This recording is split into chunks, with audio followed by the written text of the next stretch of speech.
Might have enough battery to run the light, and that's all. I just changed it last week. I'm sorry? I just changed it last week. Did you? Well, we'll find out here in a minute.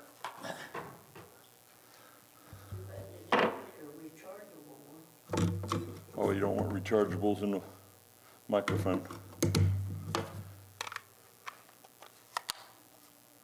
They don't seem to work at all. Test, 1, 2, test. Anything at all?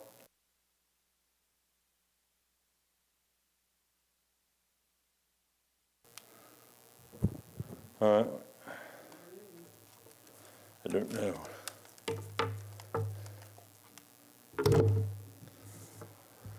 I don't know.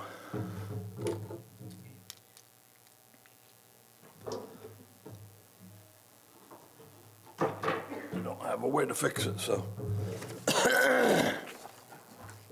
Just remind me not to wander. I tend to wander.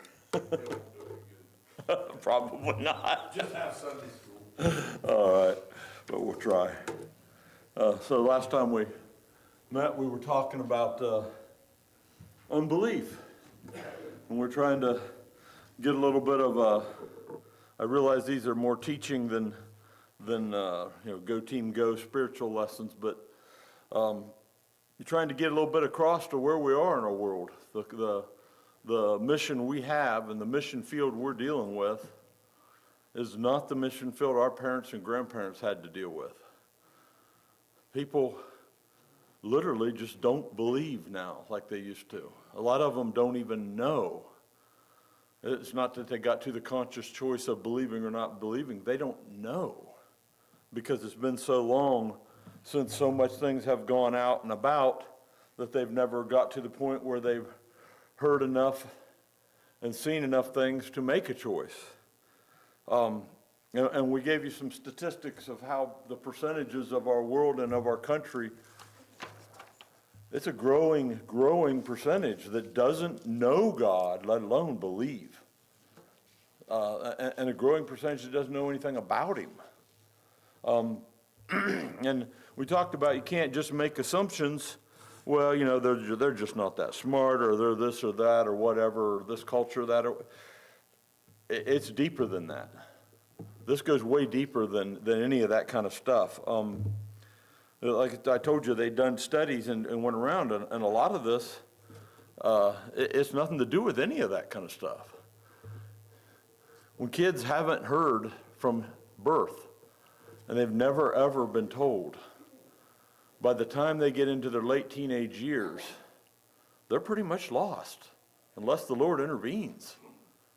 Because the age at which they can learn and understand and start more easily accepting and believing things that they can't really see, though it sounds weird, is when they're young.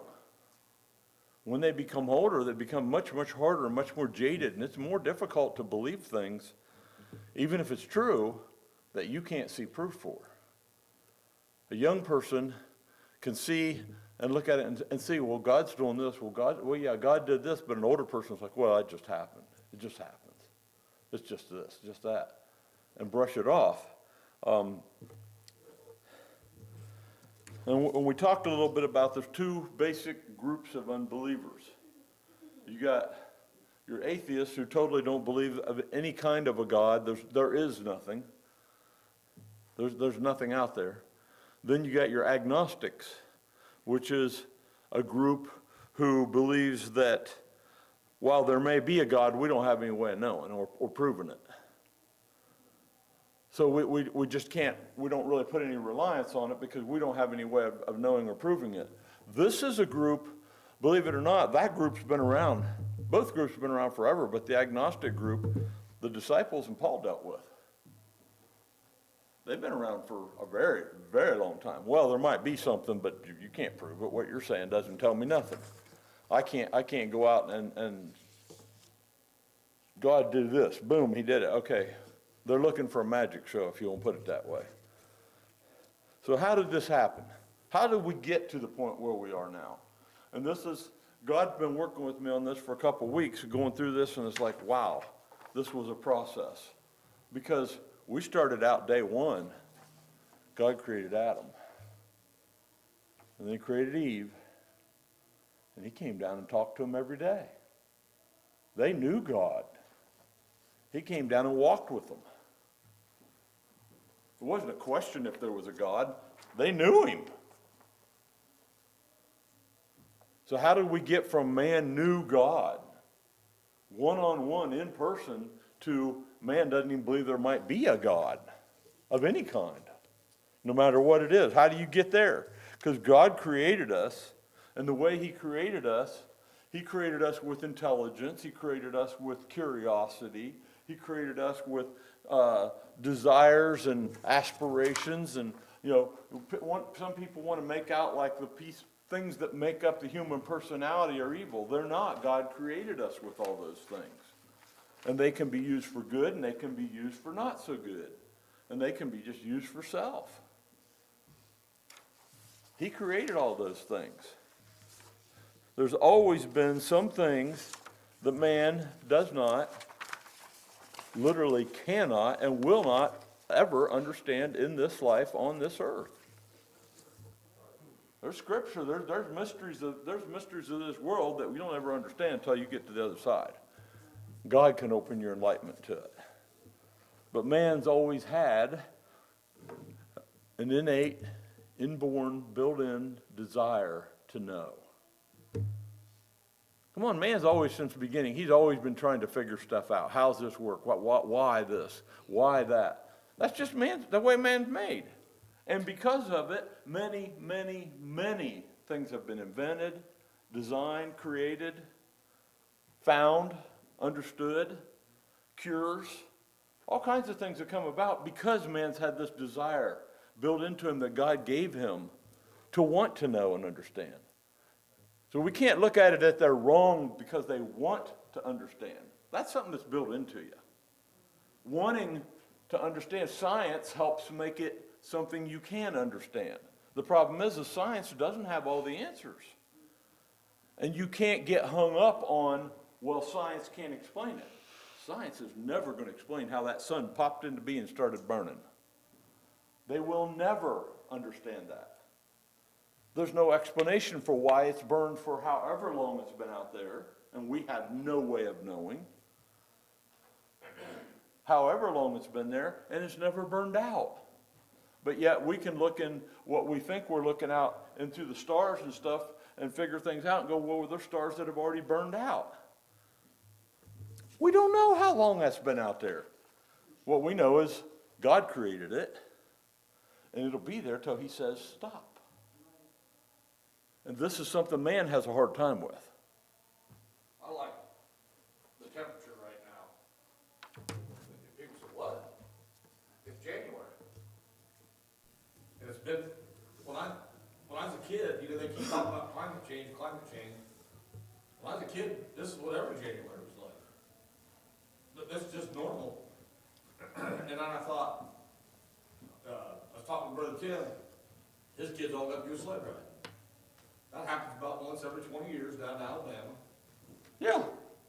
They get enough snow to finally be able to go out and play it. It's about that big, they're out there in a sweatshirt sled riding, but it's winter time. It's time for that to happen. So this kind of blows all the climate change stuff out of the water. Oh, yeah. It's a normal pattern.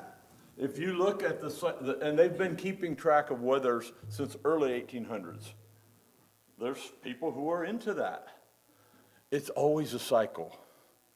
And in the same area, without moving, you'll have 10, 15 years of really harsh weather. Then you'll have 15 to 25 years of warmer weather. Then it'll start back into the harsh weather.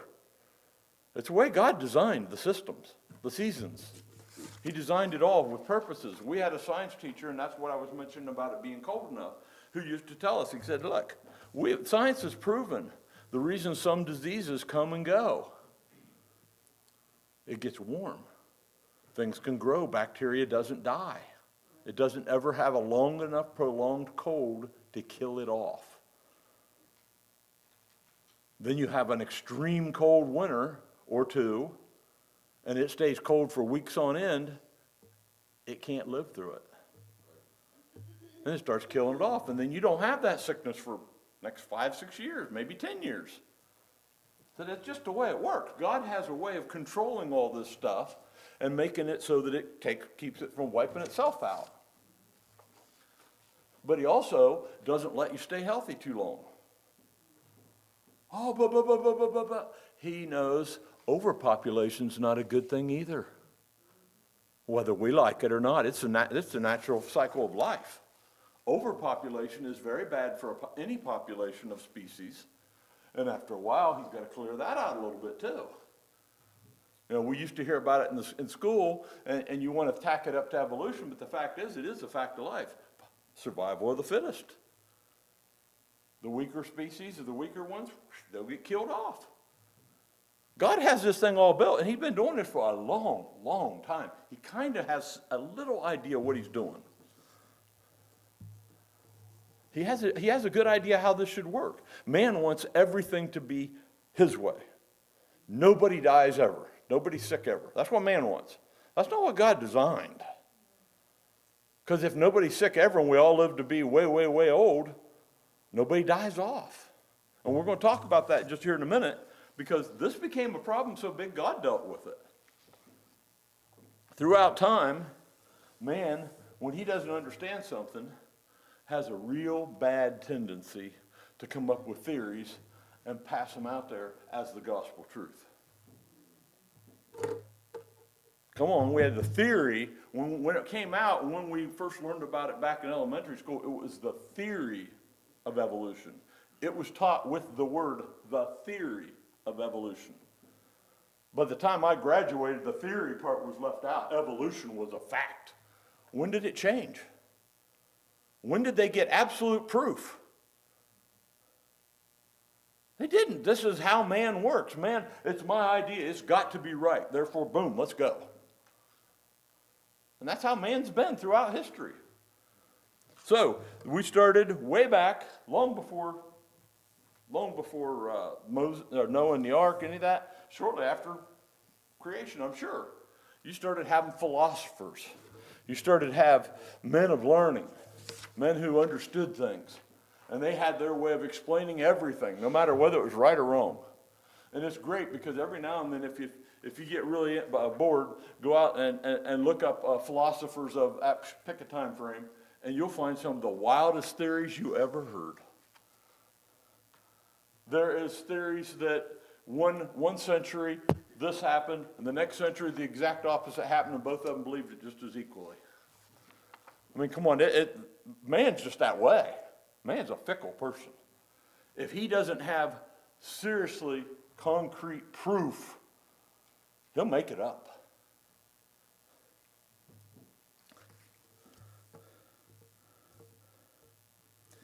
What we do know, and what any honest researcher or scientist will tell you, the universe, even the human body, is too perfect in design to have happened by chance.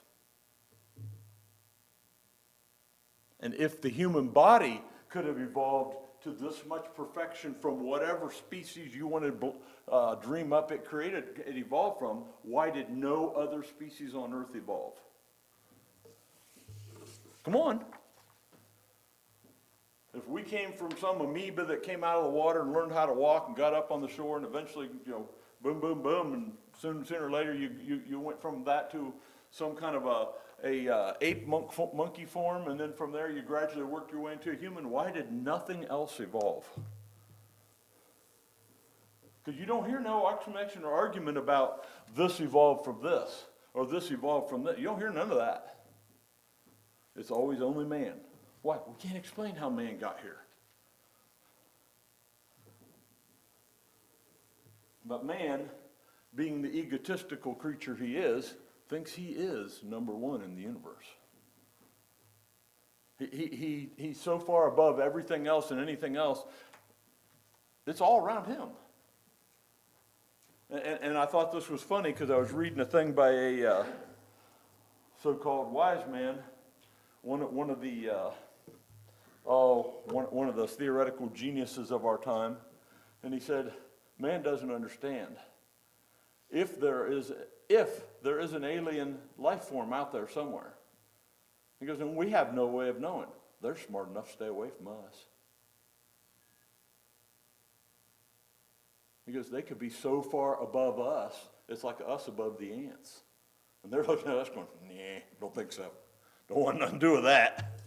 These people are nuts. But we can't conceive of that because we're so great. We're great. We're great.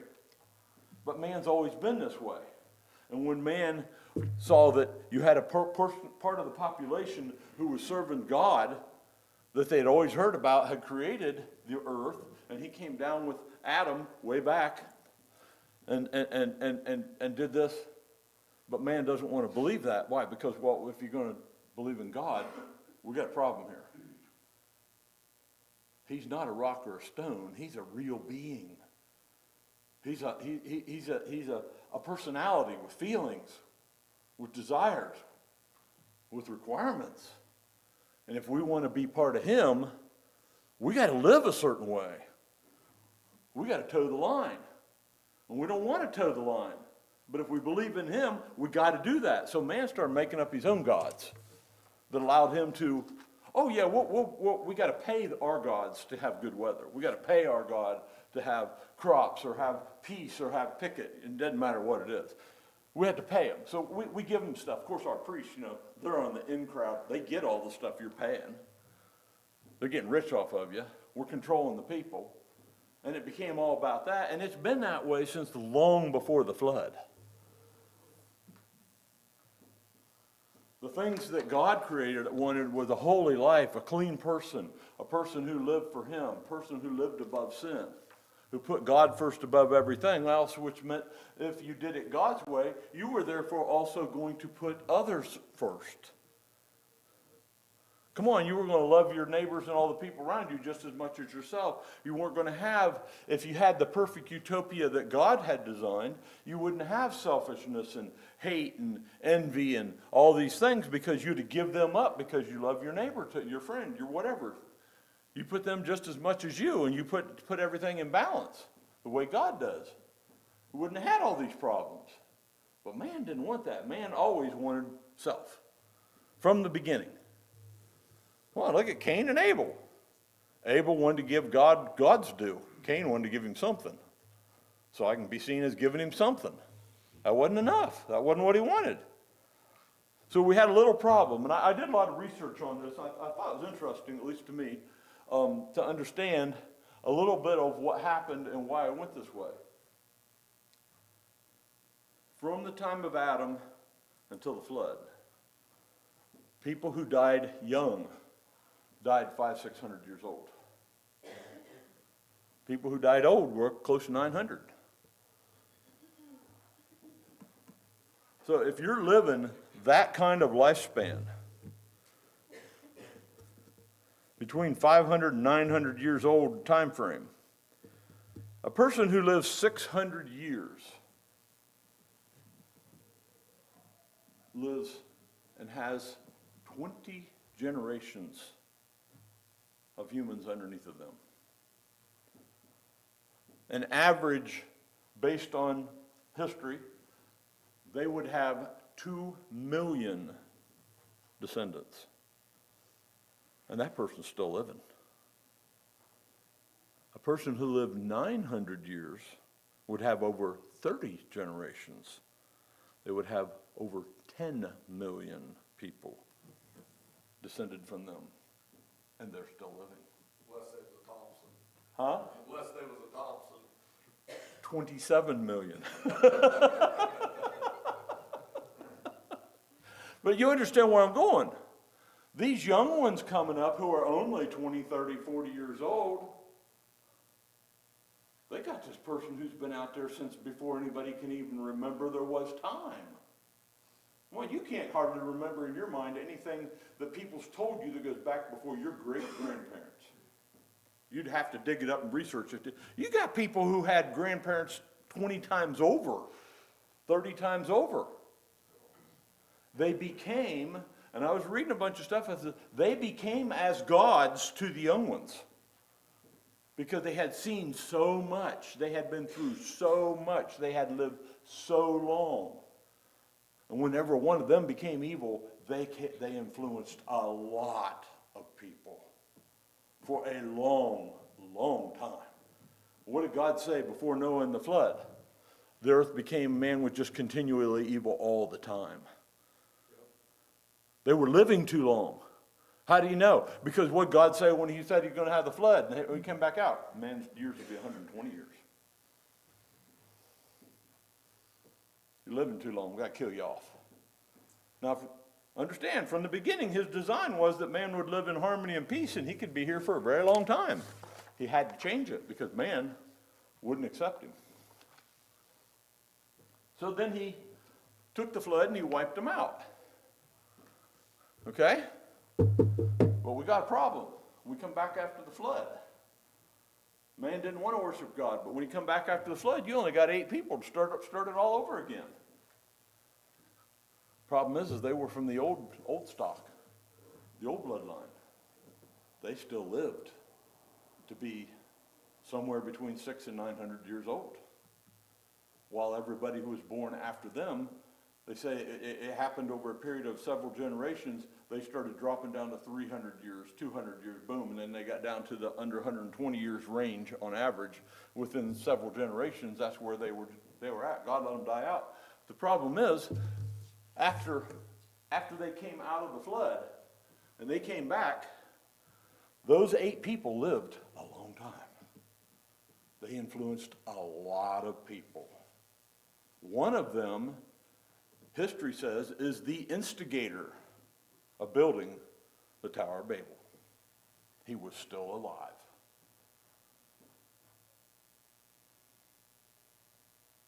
Come on, man. Man's evil heart influenced things for a very long time. God had to end up dispersing all the languages to break that up.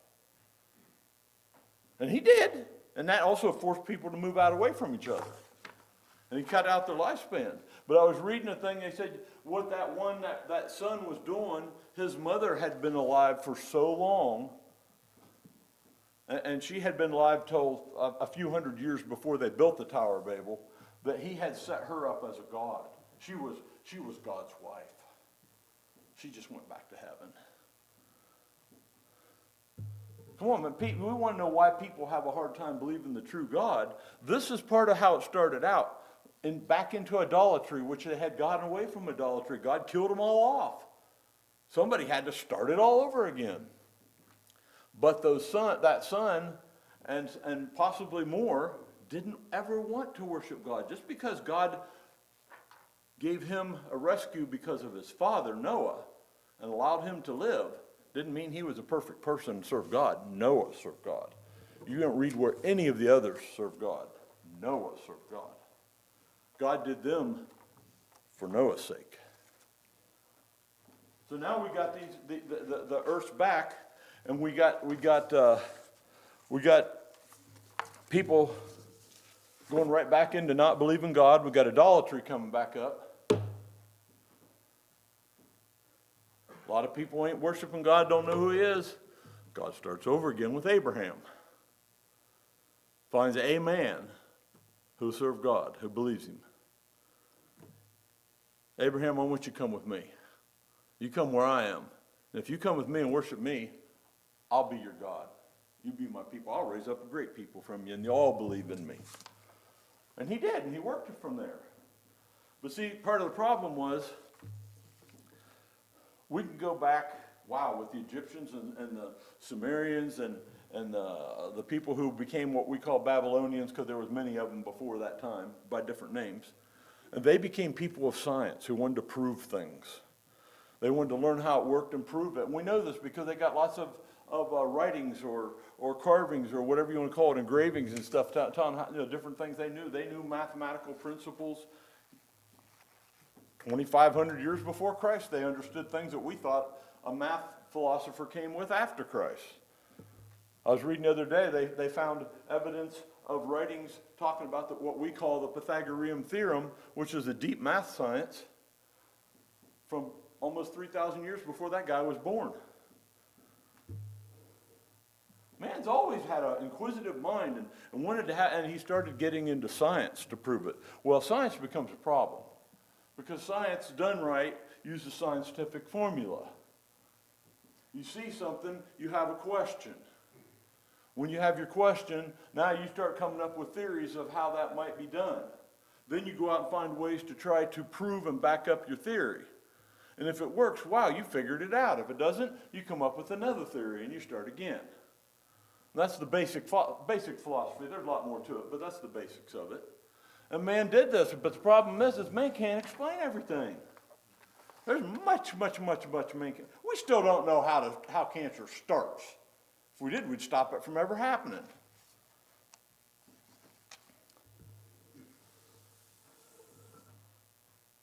So the problem is that what happens is man gets to where they want to prove everything. Everything has to be understood, whatever, or it isn't real. And we quickly, the more we get too involved and too far down that path, the less we have room for God. Whether we like it or not. The less and less we have room for God. But man always, as far as we can read in history, man was always some type of a religious person in history, all the way from Noah, clear up till early 1900s. Whether it was idolatry, whether it was there was always a religious aspect to his life. There was a God. Not necessarily worshiping the one true God, but they understood there was a God. We weren't into the there is no God at all part yet. Man gave credit to a God, even if he made him up. Then we come into the early 1900s. We have a couple of wars that killed a lot of people. Then we had a couple useless wars which nobody understands. Korea and Vietnam.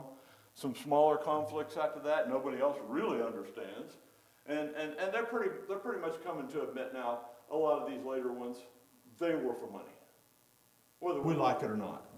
A lot of arms dealers made a lot of money by instigating and manipulating wars. They made a lot of money off of it. They were feeding both sides. They really didn't care who won. They made a ton of money. But out of that, so many people got hurt and so many people got killed and families got destroyed. A lot of people, it shattered whatever they believed in. They needed something strong. This is where the church should have been, right there. Right there.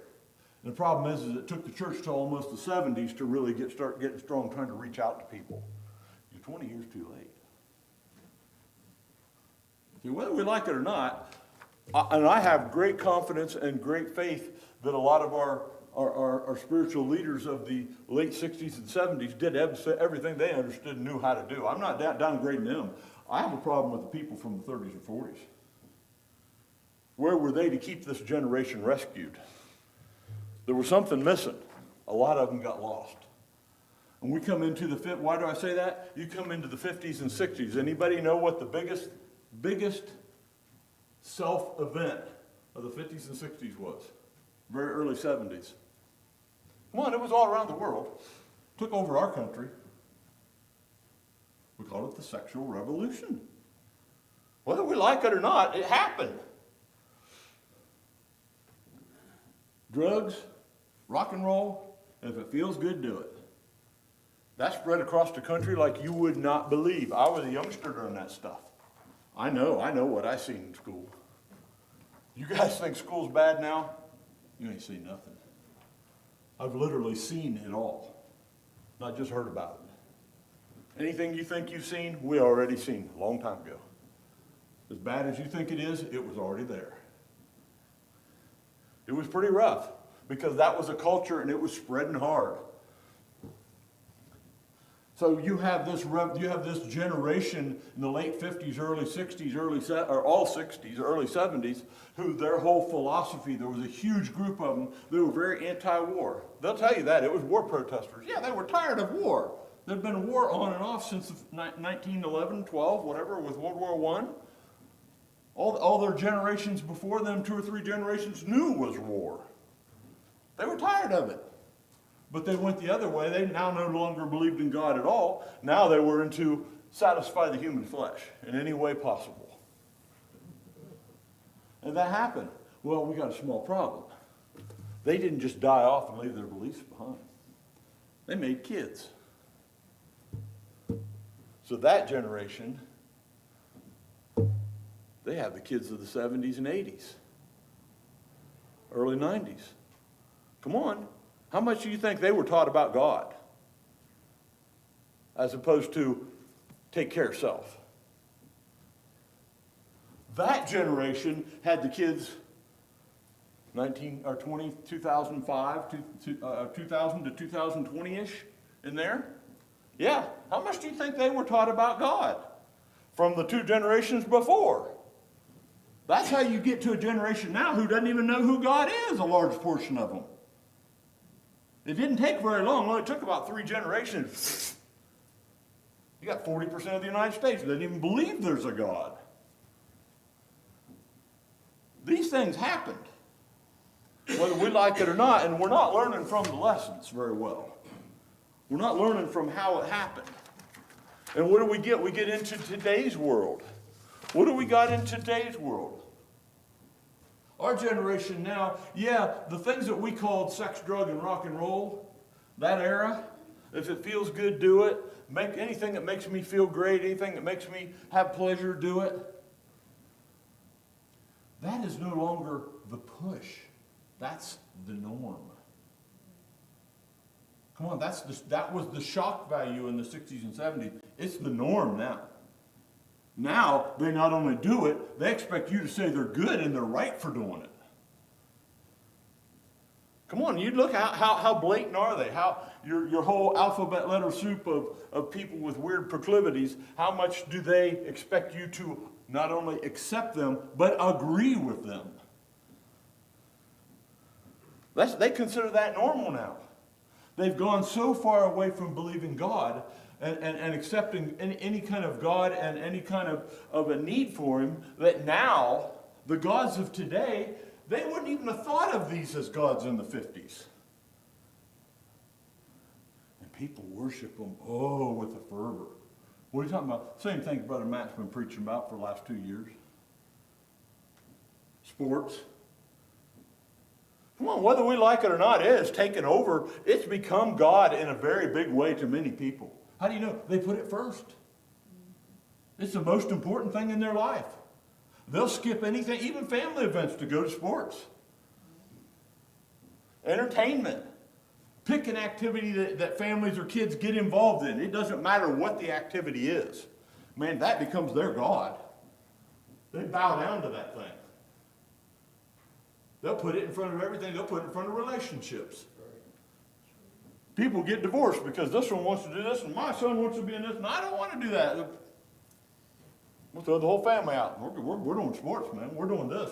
We're doing ballet. You pick an activity. It doesn't matter what it is.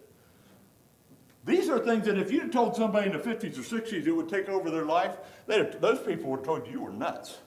No, we're family. We're not doing that. Even the non-religious ones wouldn't let it take over back then. And now, much more common in the last 20 years, really more common in the last 10, getting involved in something that makes me feel like I'm part of something. Come on. How much activism has cropped up in the last 10 years? It's always been around since humans have been here. People have protested. They were having protests in Christ's time. They had revolts so bad that the Romans had to come in and put them down a bunch of times, stop the revolt. But now we got people, activism is their God. Man, you get in the way of what they believe, they'll cut you off. Even if they don't believe it, because they're part of it and that's what they do. What do you mean? What was the big one there? Black Lives Matter? The people running that thing, actually organizationally running it, they found out, they investigated them, found out they were robbing their own people, taking the money for themselves, and they didn't even believe in this stuff. They were just running it. It was something to do. But yet there's people under that bound down to it, sacrificing unbelievable amounts of time and energy and money to that thing. Protest and activism has become the god of many people today. It destroys families. You have families who can't meet and get together at Thanksgiving or any other holiday because they can't get along. Because this one wants to be part of this protest, and these ones are part of this, and they don't agree with each other. Or these are one political party, and these are another. You pick one. That's just become people's god. Well, we don't want to see it that way. Well, no, it's become their god. This is what they worship. How do you know? This is number one in their life. Notice we're staying away from all the popular things that people want to preach about because it's always been there. It's human nature. The lusts and desires of the flesh have always been there. Money, power, status, all the stuff, You don't even need to hear about that. You know that. I'm talking about the things that are affecting our mission field right now. But yet we have a hard time accepting it. And whether we like it or not, until we can start seeing what's going on, we ain't going to be able to reach these people. Mission field is white, but we can't reach the mission field because we won't admit and accept who the mission field is. Your God's got to be more powerful than theirs. It's got to be more real than theirs because, man, they feel emotion. They feel something when they get all caught up in their God. They get caught up in their sports or their activities, whatever the entertainment activities are, or they get caught up in their activism. We're all together and chanting and woo, woo, woo, woo. They get wound up in that thing. Look at all the ones who went over to Washington, D.C., back in whatever it was, the January 6th thing, back several years ago. Oh, they were part of something. They accomplished absolutely nothing. There was not one advantage that came out of that for politics. The thing they claimed they were fighting to do, nothing came out of it. It didn't do nothing, but they felt like they were part of something. You didn't read about massive revival and people getting their souls saved. You didn't read about Congress deciding, well, we need to change this. We need to do something different. You didn't read about nothing. Just a lot of protesting, a lot of noise. And it happened all over our country in all kinds of cities. We'll have a protest. We want more rights for pick a cause. Doesn't matter what it is. Oh, let's go down and burn down cities. Let's go rob buildings. Let's go destroy streets and destroy whole places. It didn't do nothing. That's how the devil works. It's not like they went in and, man, the whole city just overnight was just changed and it became a glorious utopia. And everybody treated everybody wonderful. That's not what happens out of this stuff. The God they serve is not God. But we can't accept the fact that they're not serving God and don't even believe in Him. And their heart is evil. They might be nice people. They're not serving God. Mostly they don't believe in God. How do you know? If you believe in something, it changes you. It affects you. You act on it. So when somebody tells me, I believe in whatever, I believe in God, I'm expecting to see something. For one, He's going to be the most important thing to you. There ain't going to be nothing else that comes in between. When it comes to a choice between God and whatever else, sorry, I'll be there with God. Won't be doing whatever that is. Well, what about your family? What did Christ say? There's going to come a time when it's going to be God or family. It's going to be God or friends. Straight is the gate, narrow is the way. There's a reason He said that. Man doesn't want to give up stuff. They don't really believe in God. So if we do, it's going to affect you. It's going to change us. If you really, really believe in, pick a disease, pick a contagious disease. If you really, really believe that, you will protect yourself against it. If you really believe that, and I don't know how you get malaria other than mosquito bites, but I'm sure there's other ways to get them.